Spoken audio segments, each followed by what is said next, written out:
Hello everyone. So today's lecture is very important. मेरे बहुत सारे स्टूडेंट्स ने बताया कि सर हमारे कॉलेज में एक कंसेप्ट है वो बहुत कंफ्यूजन क्रिएट कर रहा है. So different college different answers. कभी कभी सेम कॉलेज है but there are 2 or 3 professors तो उनके भी आंसर्स वेरी हो रहे हैं. तो बहुत सारा कंफ्यूजन है और वो कंफ्यूजन वाला पार्ट है TD/CD विद GST. तो आज के वीडियो में हम लोग ये पूरा कंफ्यूजन को क्लियर करने की कोशिश करूंगा. मैं तुम्हें एंड तक ये वीडियो अच्छी तरह से देखना है. मैं बेसिक लेवल से लेके एडवांस लेवल तक लेके जाने की कोशिश करूंगा. तो आपको समझना है अच्छी तरह से कि भाई ये GST कैलकुलेट किस पे होता है. वीडियो स्टार्ट करने से पहले मेरा एक मुझे ऐसा लग रहा है, मैं यहाँ पे एज्यूम कर रहा हूँ कि आपको TD का कंसेप्ट पता है, CD का कंसेप्ट पता है और GST का भी कंसेप्ट पता है, right? So TD is nothing but trade discount, CD is nothing but cash discount. TD applicable होता है कैश और क्रेडिट दोनों ट्रांजेक्शन पे. वो डिडक्ट होता है बट रिकॉर्ड नहीं होता है. और CD ओनली कैश ट्रांजेक्शन पे एप्लीकेबल होता है, right? GST is nothing but goods and services tax. उसमें भी डिफरेंट कैटेगरीज है बट हम लोग यहाँ पे यही एज्यूम करेंगे कि भाई हमारा जो GST है वो सेंट्रल और स्टेट में 50-50% डिवाइड करना है. तो बाकी कंसेप्ट को हम लोग साइड में रखेंगे. सो ये कंसेप्ट अच्छी तरह से समझ में आ जाएगा. So without wasting the time let's start with the video. Let's start with the lecture. Example के साथ पढ़ाऊंगा तो आपके लिए सिंपल हो जाएगा, राइट? ठीक है, तो एंड तक ये वीडियो अच्छी तरह से देखना. आपका जो भी कंफ्यूजन है वो इजीली क्लियर हो जाएगा. ठीक है, चलो. सो हमारा आज का जो कंसेप्ट है that is TD CD with GST. ठीक है, सो एक एक एग्जांपल देखेंगे और एग्जांपल से पिक्चर क्लियर करने की कोशिश करेंगे.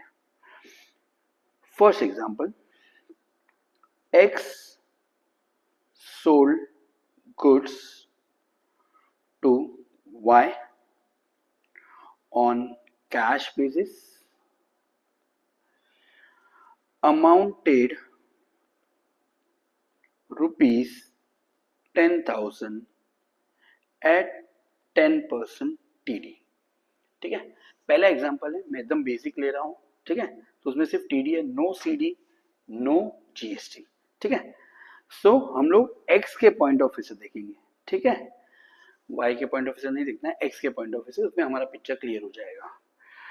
सो X के पास पैसा आ रहा है तो जर्नल एंट्री हमारा बन गया cash account debit to sales account.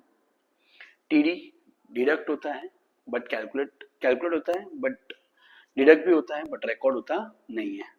तो 10,000 का 10% हो जाएगा 1,000. तो यहाँ पे अमाउंट आ जाएगा 9,000. तो ये कंसेप्ट तो तुम्हें अच्छी तरह से पता ही है. TD is deducted but not recorded. ठीक है, तो पहला एग्जांपल तो क्लियर हो गया. Got it. Now same example को हम लोग सेकेंड वाला पार्ट में समझने की कोशिश करते हैं जहां पे मैं CD भी इन्वॉल्व कर रहा हूं. तो X sold goods to Mr. Y on cash basis amounted rupees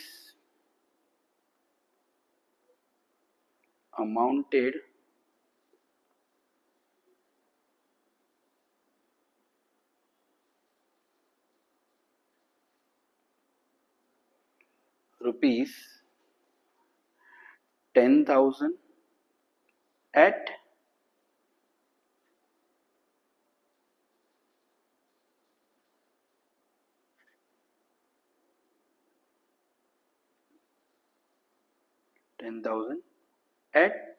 10% TD and 10% CD. ठीक है,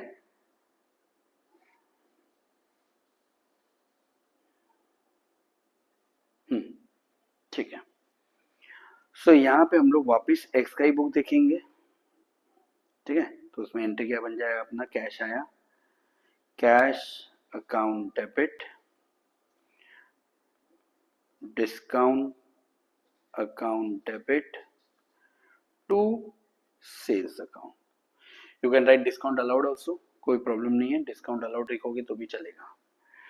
अब यहाँ पे कैलकुलेशन अपना कैसा होता है, हमारा ग्रॉस वैल्यू, जो टोटल वैल्यू उसको मैं बोलता हूँ ग्रॉस वैल्यू, उसमें से टीडी निकाल दिया 10%, 1000 रुपया माइनस कर दिया, नेट वैल्यू हो गया 9000 और नेट वैल्यू पे ही सीडी कैलकुलेट होगा 900 रुपया और यहाँ पे हो गया 8100.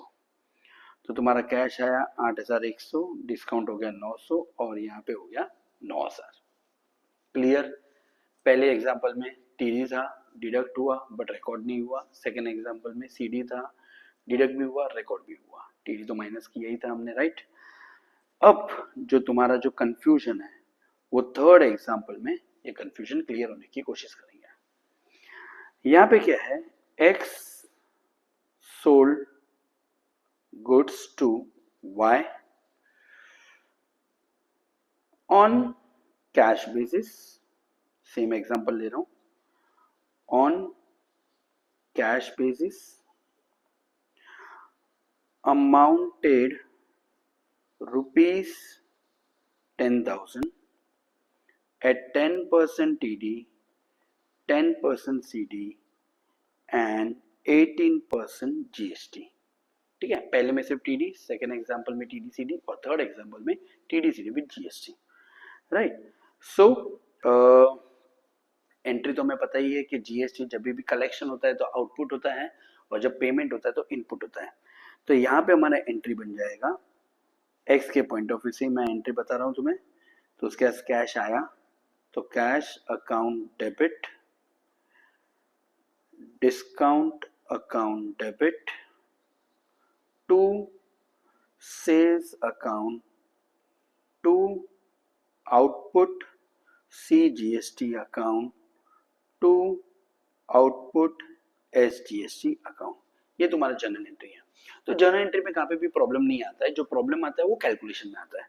ठीक है. सो अब कैलकुलेशन पे फोकस करना. तुम्हारा ग्रॉस वैल्यू तो सेम 10,000 ही आएगा. उसमें से पहले टीडी माइनस करना पड़ेगा 10%, दैट गोस टू 1000. तुम्हारा यहाँ पे आ गया नेट वैल्यू, नेट वैल्यू हो गया यहाँ पे 9000. ठीक है, लेस सीडी यहाँ पे हो गया 900, 8100. अब जब जीएसटी कैलकुलेट करना है तब यहाँ पे कंफ्यूजन हो जाता है, भाई जीएसटी कौन से अमाउंट पे कैलकुलेट करना है. स्टूडेंट ध्यान रखना, मैं जो चीज बता रहा हूँ that is very very important. GST हमेशा कैलकुलेट होता है ट्रांजैक्शन वैल्यू पे और जो मेरा नेट वैल्यू है उसको ही हम लोग बोलते हैं ट्रांजैक्शन वैल्यू. जो हमारा नेट वैल्यू उसको हम लोग क्या बोलेंगे, ट्रांजैक्शन वैल्यू. अगर हम लोग को देखना है पहले एग्जांपल में तो तुम्हें समझेगा, यहाँ पे भी नेट वैल्यू मेरा कितना था 9000 और सेल में भी रिकॉर्ड कितना हुआ है 9000. उसके पहले में भी हमने देखा रहेगा कि जो नेट वैल्यू था वो भी कितना था 9000. तो हमारा जो ट्रांजैक्शन वैल्यू है वो टीडी माइनस करके जो रहता है उसको हम लोग बोलते हैं, राइट. इन शॉर्ट जो नेट वैल्यू है वही मेरा ट्रांजैक्शन वैल्यू है. तो जब भी तुम्हें जीएसटी कैलकुलेट करने का रहेगा तो स्टूडेंट ध्यान रखना जीएसटी हमेशा ट्रांजैक्शन वैल्यू पे कैलकुलेट होगा, मतलब 9000 पे ही कैलकुलेट होने वाला है. तो 9000 का 18% अगर हम लोग कैलकुलेट करेंगे तो तुम्हारा अमाउंट आ जाएगा 9000 into 18/100, that goes to 1620. Got it, understood. तो यहाँ पे हो जाएगा 1620. तो तुम्हारा total value 8100 plus 1620, that goes to 9720. ठीक है. और ये जीएसटी को सीजीएसटी सेंट्रल और स्टेट में डिवाइड करने का रहेगा हाफ हाफ, तो 810 और 810 यहाँ पे डिवाइड हो जाएगा, राइट. तो अब ओवरऑल मेरा अमाउंट यहाँ पे अपना क्या हो जाएगा, यहाँ पे तो सेल वैल्यू 9000 हो गया, जीएसटी 810, ये भी 810 हो गया. कैश कितना आया हमारे हाथ में, तो 9720 और डिस्काउंट कितना था तो 900, राइट. ये पूरा का पूरा कैश ट्रांजैक्शन था. तो हमारे लिए सिंपल, अगर तुम लोग डेबिट में देखोगे तो 9720 प्लस 900 आपका अमाउंट, डेबिट का अमाउंट आ रहा है 910620, ये डेबिट का टोटल है. सेम वे क्रेडिट का भी टोटल आपका 10620 ही आना चाहिए. तो चेक करो 9000 plus 810 plus 810 that goes to 10,620। Clear, समझ में आ गया। तो जीएसटी का जो कैलकुलेशन है हमेशा ट्रांजैक्शन वैल्यू पे कैलकुलेट होता है, मतलब नेट वैल्यू पे कैलकुलेट होता है, राइट। अब ये लास्ट और एक एग्जांपल देख लेते हैं जहां पे अगर पूरा का पूरा कैश ट्रांजैक्शन ना हो, आधा कैश और आधा क्रेडिट हो, और क्यों ये नेट वैल्यू पे कैलकुलेट होता है वो भी मैं तुम्हें रीजन बताऊंगा, क्या मिस्टेक करते हैं वो भी मैं तुम्हें सब कुछ बताऊंगा, वीडियो के एंड तक ध्यान रखना, ठीक है। सो अभी हम लोग एग्जांपल नंबर 4 देखते हैं। अब यहाँ पे ऐसा एग्जांपल है जहां पे कैश और क्रेडिट दोनों रहेगा। तो suppose X sold goods to Y, ये पूरा का पूरा कैश बेसिस पे नहीं रहेगा, राइट। तो अमाउंटेड रुपीज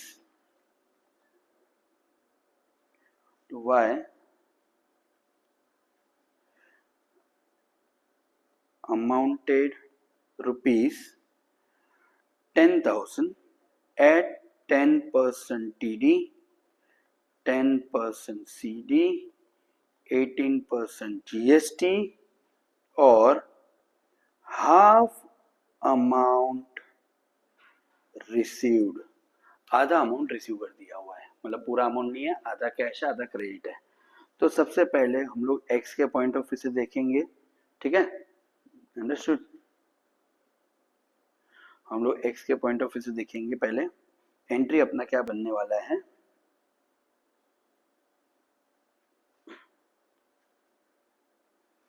कैश आया तो कैश अकाउंट डेबिट, क्रेडिट भी है तो वाई अकाउंट डेबिट, डिस्काउंट भी है तो डिस्काउंट अकाउंट डेबिट, मैंने पहले बताया था you can write discount allowed also, to sales account, to output CGST account, to output SGST account.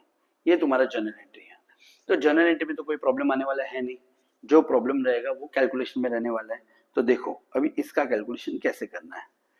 तो सपोज मेरा ग्रॉस वैल्यू 10,000 है, इसमें से हमने TD माइनस कर दिया है 1,000, तो हमारा नेट वैल्यू कितना हो गया 9,000। अब दो पार्ट में डिवाइड कर देंगे 50%, क्योंकि हाफ अमाउंट कैश बोला है तो 50% जो रहेगा वो क्या रहेगा, क्रेडिट रहेगा, राइट। तो इधर हो गया 4,500 और यहाँ पे भी हो गया 4,500, अंडरस्टूड। अब CD एप्लीकेबल करेंगे, यहाँ पे CD 450 आने वाला है, यहाँ पे एप्लीकेबल नहीं है, तो तुम्हारा यहाँ पे कलेक्शन हो जाएगा 4050 और यहाँ पे हो जाएगा 4,500। क्लियर। अब मुझे जीएसटी कैलकुलेट करना है, तो मैंने बताया था जीएसटी हमेशा किस पे कैलकुलेट करना है, नेट वैल्यू, और ये वैल्यू को हम लोग क्या बोलते हैं, ट्रांजैक्शन वैल्यू। क्या बोलते हैं, ट्रांजैक्शन वैल्यू, अंडरस्टूड।